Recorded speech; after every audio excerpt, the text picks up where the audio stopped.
chancelière allemande, Angela Merkel, en français, Angela Merkel, a dit en 2019 à Ouagadougou, et je cite, « Les terroristes vont vite, il faut être plus rapide. » Cela est valable aussi bien pour la réponse militaire que pour les mesures préventives. En effet, les djihadistes ne reculent devant rien. Avec une violence et une barbarie inimaginables, ils essayent d'augmenter leur influence au Sahel et depuis quelque temps dans les pays du Golfe et Guinée comme la Côte d'Ivoire.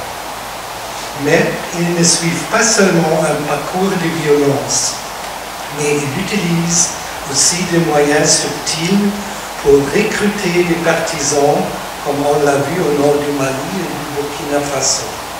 Très souvent, ce sont des jeunes hommes et femmes déjà marqués par le sentiment d'être abandonnés, le sentiment de ne pas avoir de perspective, d'être exclus de tout développement économique du pays. C'est dans cette intention que nous avons développé ce projet en partenariat avec le PNUD et bien entendu le gouvernement ivoirien. Le lancement aujourd'hui signifie le début de sa mise en œuvre. Je me réjouis particulièrement qu'on ne pas fait à Abidjan, mais ici à Korogo. Et fort heureusement, le gouvernement ivoirien est conscient de cette menace et des défis, ainsi que de la nécessité d'une approche compréhensive. Dans ce contexte, je salue le nouveau programme social, le PSU2 pour le Nord, ainsi que le PND.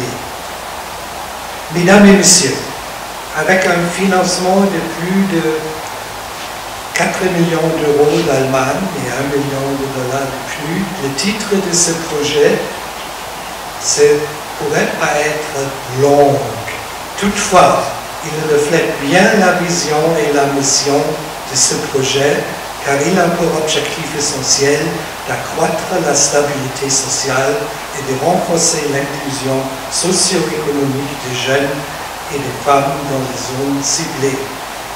On a déjà présenté les grandes lignes et les résultats principaux, mais il y a des Anglais qui ont un mot que j'aime bien. The proof of the pudding is in the eating. La preuve du pudding, c'est qu'on le mange. Autrement dit, pour tester un repas, il faut en manger.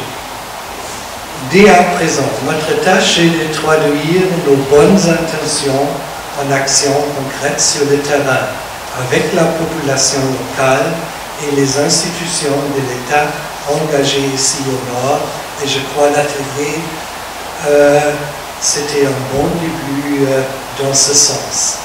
Mesdames et messieurs, j'ai pleine confiance qu'avec le PNUD comme partenaire, nous allons réellement avoir un impact dans la région du Nord, comme cela a déjà été le cas dans l'ouest du pays, à travers un projet presque similaire, toutefois axé sur la réintégration des réfugiés ivoiriens de Libéria.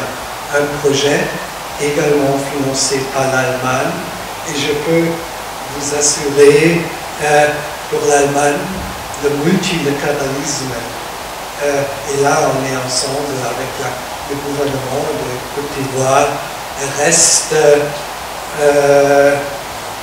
un atout qu'on va préserver. On va aussi rester engagé avec des moyens financiers, et c'est parfois on me dit l'Allemagne n'est pas très visible ici.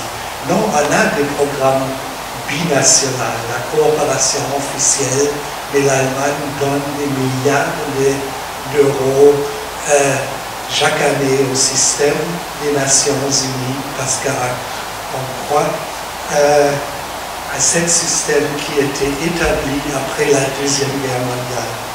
Ce système, dans le cadre international, c'est de plus en plus discuté par quelques puissance, c'est un nationalisme, mais l'Allemagne, pour nous, le multilatéralisme reste important et reste pour le monde qu'on a créé après la Deuxième Guerre mondiale l'essentiel.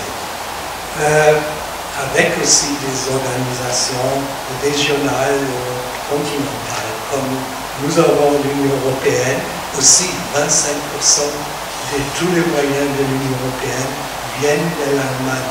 Alors s'il y a des projets de l'Union européenne, c'est aussi pour une grande partie un cadre de l'Allemagne. Et la même chose avec l'Union africaine ou avec ECOWAS, on soutient aussi ces organisations parce que pour nous, la coopération internationale, c'est l'essentiel et pas seulement d'un niveau national.